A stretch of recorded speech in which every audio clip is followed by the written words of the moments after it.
Olá, seres vivos. O vídeo de hoje será o primeiro vídeo com um tema diferente do que eu normalmente comento aqui no canal. Quem me acompanha já deve saber que aqui eu abordo geralmente temas que envolvem jogos, mas eu andei tendo planos para expandir o conteúdo para novos temas, e esse vídeo será o primeiro deles. Bob Esponja é um desenho que sem dúvida alguma marcou muito a minha infância, e eu tenho certeza que deve ter marcado a sua também. Mesmo que não tenha sido esse o caso, eu acho muito difícil que alguém ainda não tenha tido um mínimo contato com esse desenho em algum momento de sua vida. Tendo o primeiro episódio lançado no dia 1º de maio de 1999, o desenho foi um marco absoluto na indústria de animações e são produzidos episódios até os dias de hoje, se tornando um dos desenhos mais amados pelo público geral. Só que desde que eu era criança, houveram muitos momentos e episódios de Bob Esponja que sempre me causaram um certo desconforto e até medo em algumas vezes. Hoje em dia, olhando para esses episódios, eu consigo entender esse sentimento e saber que não era coisa da minha cabeça. E a razão disso é que Bob Esponja era realmente assustador em alguns momentos. E é sobre isso que vamos falar hoje. Mas antes de mais nada, é importante dizer que eu não estou aqui para forçar um tema que não existe no desenho apenas para fazer um vídeo. Eu só quero falar sobre uma coisa que eu realmente sentia quando eu era criança e hoje eu percebo que realmente esse sentimento tinha algum fundamento. E é o que eu pretendo mostrar a vocês nesse vídeo. Então hoje, nós vamos entender como Bob Esponja era realmente assustador. E sem demorar muito, pega um café e vamos pro vídeo porque a história é longa.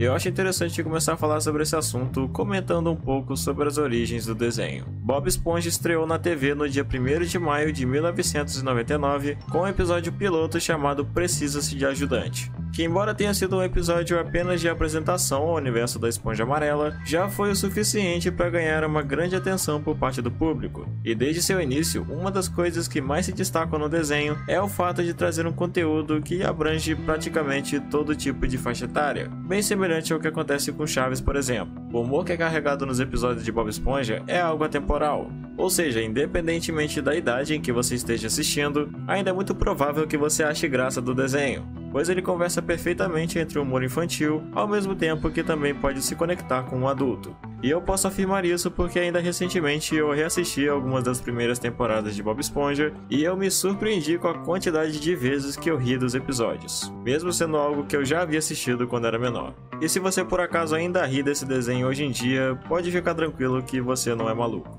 É justamente por esse motivo que você ainda acha graça dele. Foram muitos os episódios que realmente marcaram a trajetória do desenho, mas eu acho que é praticamente um consenso entre todos que a melhor fase de Bob Esponja ficou marcada entre os lançamentos do período de 1999 até 2005, sendo que muitos apontam como sendo a era de ouro do desenho, e eu particularmente também compactuo com essa opinião. Foi durante essa época que temos os episódios mais icônicos de Bob Esponja, como a entrega de pizza, o grande fracassado cor-de-rosa e o clássico Doidos pela Banda, que é tido por muitos como o episódio mais marcante do desenho. Só que ainda que Bob Esponja seja de fato um desenho muito engraçado e divertido, ainda existem muitos momentos e episódios do desenho que transparecem de um ar notavelmente sombrio e até mesmo assustador em alguns casos. E podemos dizer que isso é quase como uma marca de Bob Esponja, já que é algo que pode ser observado logo nos primórdios do desenho. Você provavelmente já deve ter sentido isso em algum momento da sua infância, seja com um episódio específico, com uma cena, ou até mesmo com alguma piada que revela um humor um pouco macabro. Um bom exemplo disso é no episódio chamado Os Anzóis, da primeira temporada do desenho. Esse episódio não se destaca por ter momentos assustadores, mas sim por uma situação específica em um momento do episódio. Na história começam a surgir anzóis na fenda do biquíni, aos quais seu siriguejo orienta o Bob Esponja a serem perigosos. Algo que Patrick não leva a sério por acreditar serem objetos de diversão, sendo que ele até convida o Bob Esponja para brincar neles por acreditar ser um tipo de parque de diversões. E o momento bizarro desse episódio é em uma fala do Patrick ao Bob Esponja, quando é perguntado do motivo de aparentemente não ter mais ninguém no suposto parque, algo que ele responde desse jeito. Mas cadê todo mundo? Eu não sei, mas tinha uma criança aqui mais cedo. Eu não me lembro de ter entendido o que o Patrick quis dizer com isso da primeira vez que eu assisti quando era criança. Porém, vendo hoje em dia, fica bem claro quão bizarra é essa sugestão feita nessa parte do episódio. Um outro episódio específico também chama atenção por trazer uma situação bem bizarra, sendo esse o episódio da segunda temporada chamado Caçador de Água Viva. O episódio em si também não se destaca por ter uma trama macabra, mas o momento em específico dele com certeza é um tanto bizarro. No episódio, Bob Esponja é encarregado de capturar todas as águas vivas existentes na fenda do biquíni por ordem do seu siriguejo, e tudo segue muito bem até o ponto em que só resta uma única água viva nos campos, a água viva azul. E pelo fato do Bob Esponja ter capturado basicamente todas as outras de sua espécie, ela começa a perseguir o personagem até sua casa. Porém, a maneira como ela faz isso é uma coisa bem assustadora, já que o comportamento dela revela uma semelhança muito grande como de um stalker perseguindo alguém. E pode parecer besteira, mas é uma coisa bem estranha. Por exemplo, quando o Bob Esponja chega até sua casa correndo após notar que estava sendo seguido, e então o telefone começa a tocar. Ao atender o telefone, ele não escuta nada, a não ser uma respiração bem pesada do outro lado da linha. Eu atendo, Gary. Alô, casa do Bob Esponja falando. Alô?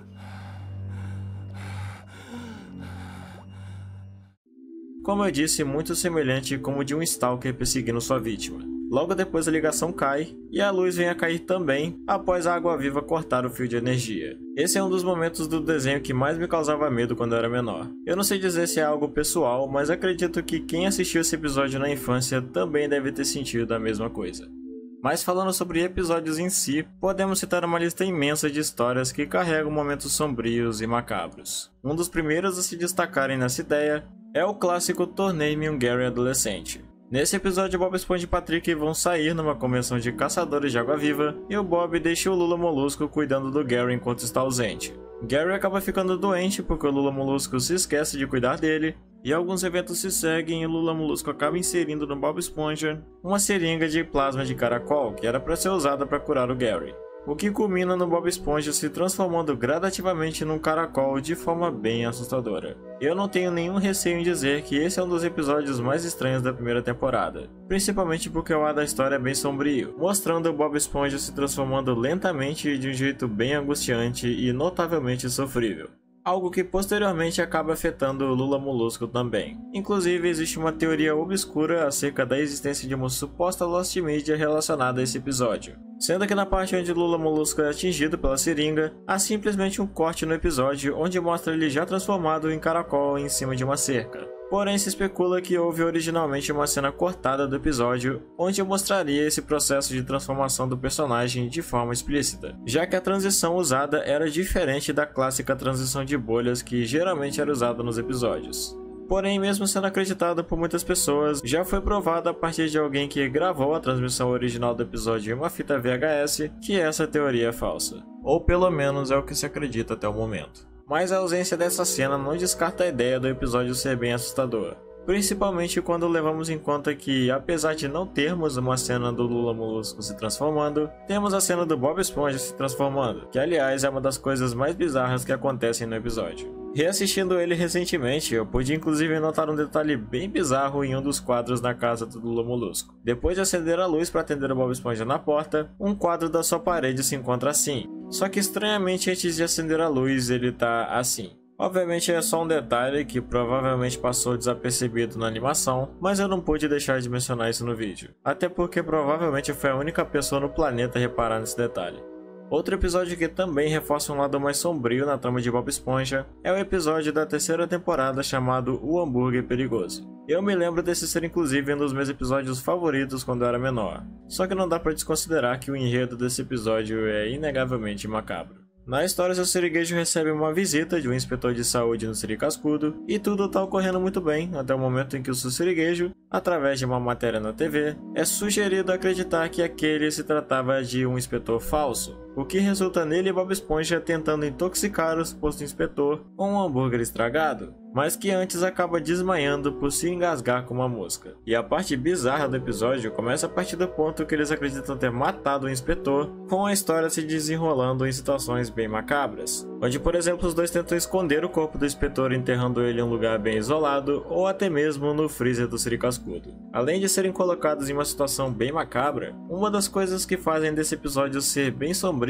é a ambientação e atmosfera que paira por basicamente todo o episódio, sendo que a história é retratada em um dia estranho, escuro, com muita chuva, além de ser um episódio que carrega uma paleta de cores muito puxada para tons notavelmente mórbidos, que contribui para a criação de uma atmosfera bem macabra. E é provavelmente o único episódio do show a carregar essa atmosfera mais sombria na trama. Só que eu acho que um dos episódios que melhor definem esse lado assustador de Bob Esponja é o episódio da 4ª temporada chamado Cadê esse Caracol? Esse episódio, além de bem assustador, também tem uma trama particularmente triste, pois nele vemos o Gary fugindo de sua casa depois de meio que ter sido abandonado pelo seu dono. A trama segue Gary rondando pela fenda do biquíni procurando por comida, até que em meio disso ele encontra uma senhora que se dispõe a ajudá-lo. A princípio ela parece ser uma senhora de bom coração e conseguimos acreditar nisso durante a maior parte do episódio.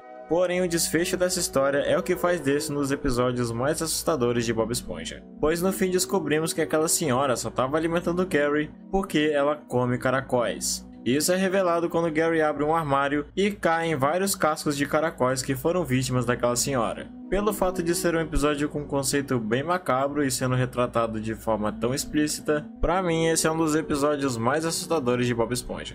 Eu não quero me estender muito aqui apenas falando sobre episódios, até porque essa não é a única proposta do vídeo. Porém, nesse contexto, eu ainda não posso deixar de mencionar um dos episódios que mais se destacam no conceito de terror no universo de Bob Esponja, que é, aliás, um dos que me motivaram a fazer esse vídeo. E é claro que eu estou falando do clássico episódio da primeira temporada, intitulado Rock Bottom, também conhecido como Fenda da Pedra. Existem muitos motivos que levam esse a ser um dos episódios mais assustadores de Bob Esponja, ao mesmo tempo que também é um dos mais originais. Isso porque esse episódio foge bastante do padrão do desenho, se diferenciando muito dos outros episódios por se passar em um lugar completamente diferente da convencional Fenda do Biquíni que conhecemos, explorando cantos obscuros do mar e revelando uma trama carregada de um ar sombrio e solitário. O episódio tem uma trama relativamente simples. Nele, Bob Esponja e Patrick estão voltando para casa após uma visita ao mundo da luva, porém eles acabam pegando o ônibus errado, o que resulta dos dois indo parar na então chamada Fenda da Pedra, um lugar muito distante da Fenda do Biquíni, que é basicamente a zona abissal do mar, conhecida principalmente por ser uma região onde, devido à sua grande profundidade, nem mesmo a luz do sol consegue chegar, e também por ser moradia das criaturas mais bizarras que existem no oceano. E é justamente por isso que esse episódio tem uma pegada mais sombria e assustadora. Depois de chegarem lá, os dois tentam encontrar uma maneira de voltar para a Fenda do Biquíni, e o Patrick consegue pegar um ônibus de volta bem rápido, ao contrário do Bob Esponja que acaba ficando para trás.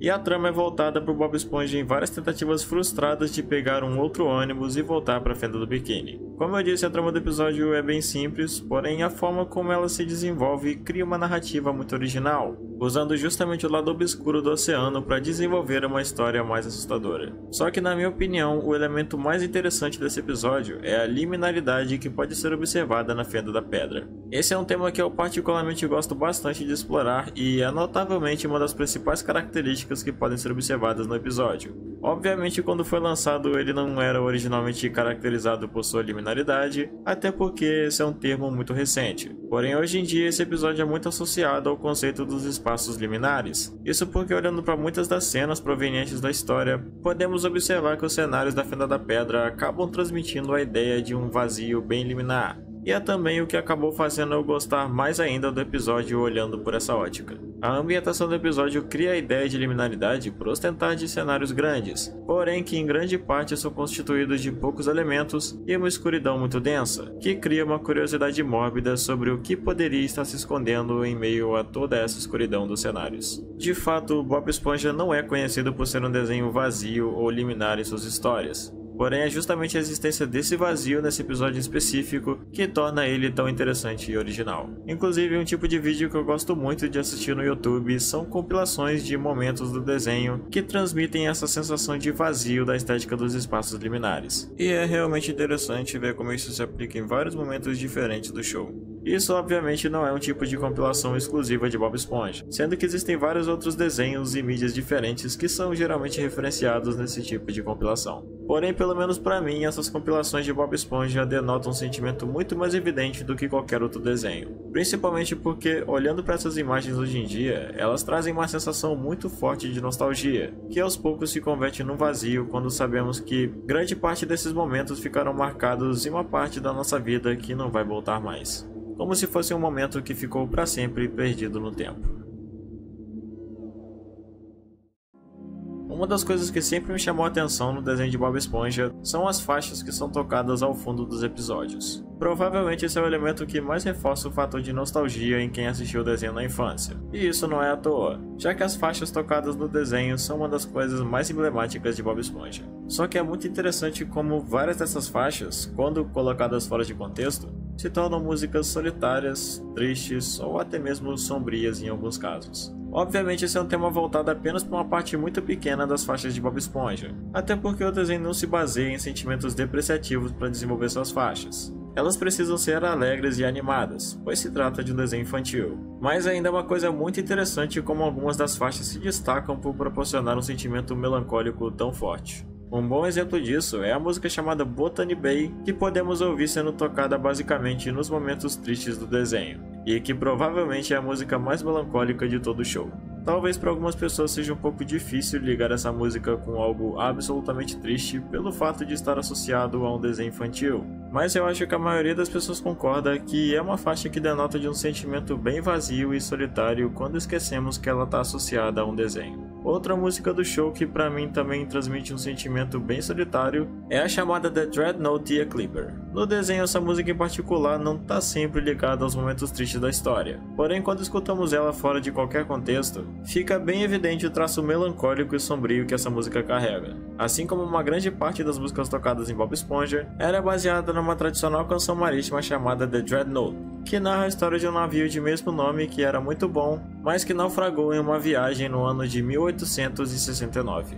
Hoje em dia essa música é para mim algo que carrega um sentimento muito forte de solidão e nostalgia, sendo a que provavelmente mais se destaca nesse sentido em todo o desenho. Uma coisa curiosa sobre essa música é que entre o episódio O Feitiço da Fenda do Biquíni e Cozinha Charmosa, levou cerca de 11 anos e meio para que ela voltasse a ser tocada no desenho, o que é um tempo bem longo.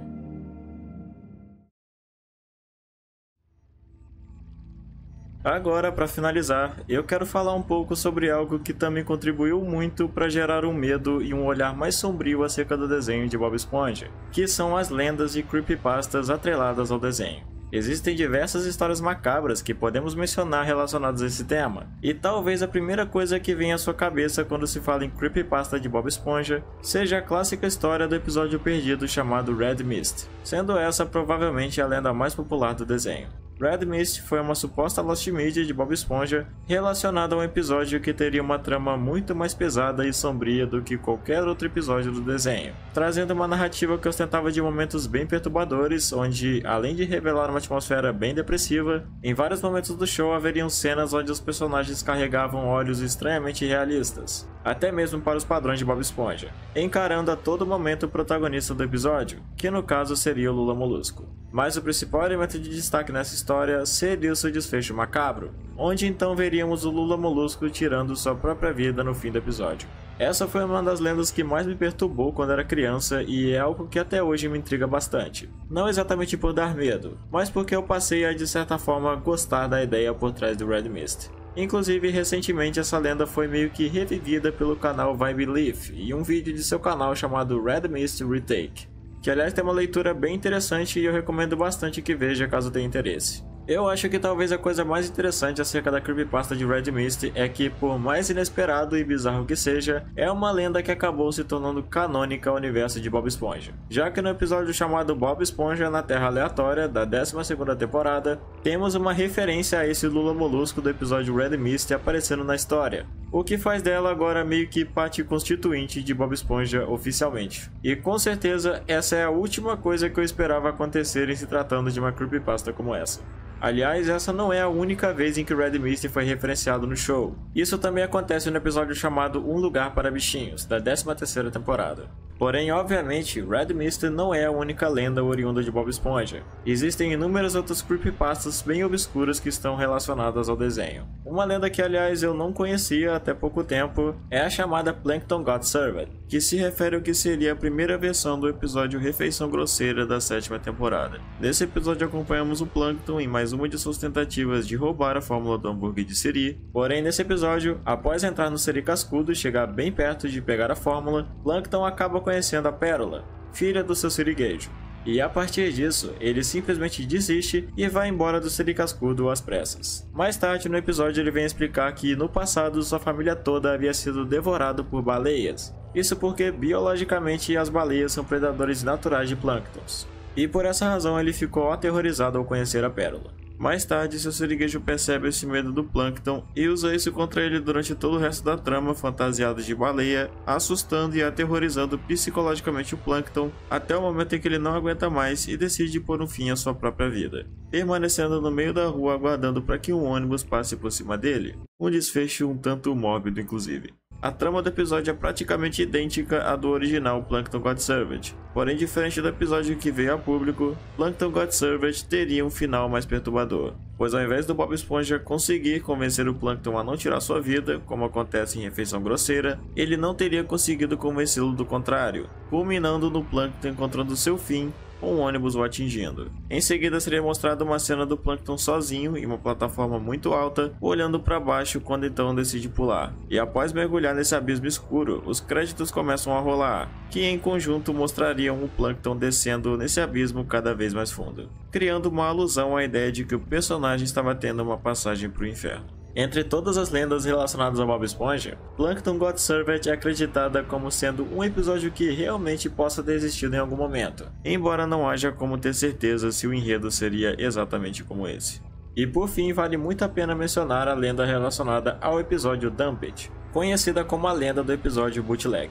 Eu acho que entre todas as lendas que existem de Bob Esponja, essa é pra mim a única que realmente me causa algum desconforto. Isso porque, ao contrário das outras lendas, onde temos episódios banidos com histórias improváveis de realmente terem existido no show, essa lenda é ligada a um episódio que realmente existe. Não só isso, mas também é ligada a um dos episódios mais tristes do desenho, que é o episódio Dumped, ou Descartado na versão traduzida, que particularmente é o episódio que mais me causava desconforto quando eu assistia.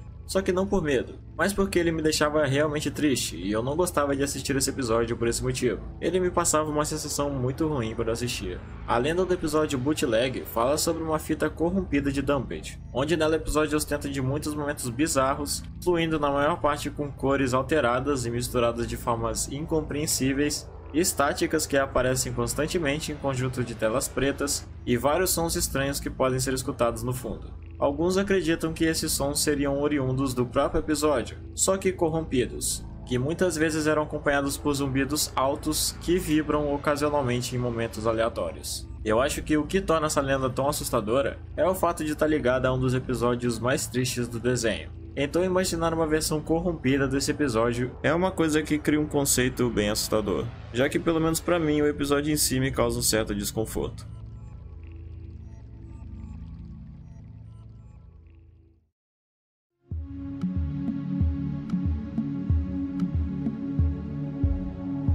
E bem, chegamos ao fim de mais um vídeo. Eu tentei falar sobre todos os temas e episódios sombrios do desenho de Bob Esponja, só que por mais incrível que pareça, eu ainda não consegui falar sobre tudo. Ainda houveram muitos outros episódios que eu queria ter falado, mas para não saturar muito o vídeo, eu decidi falar apenas sobre alguns. Esse vídeo é também um pequeno tributo ao que é provavelmente o desenho que mais marcou a minha infância, e é importante dizer que esse vídeo não foi feito para de alguma forma ofender a obra. Eu quis apenas passar o meu ponto de vista com relação a alguns momentos e episódios do show que de fato me causavam um certo desconforto, e também comentar um pouco sobre esse lado mais sombrio que existe com relação ao desenho. Enfim, eu espero que você tenha gostado desse vídeo e tenha tido uma boa experiência com ele. E se for esse o caso, eu peço encarecidamente que você deixe o seu gostei e comente o que achou do vídeo. Com certeza vai me ajudar demais. E no mais é isso. Espero todos vocês no próximo vídeo. Até mais.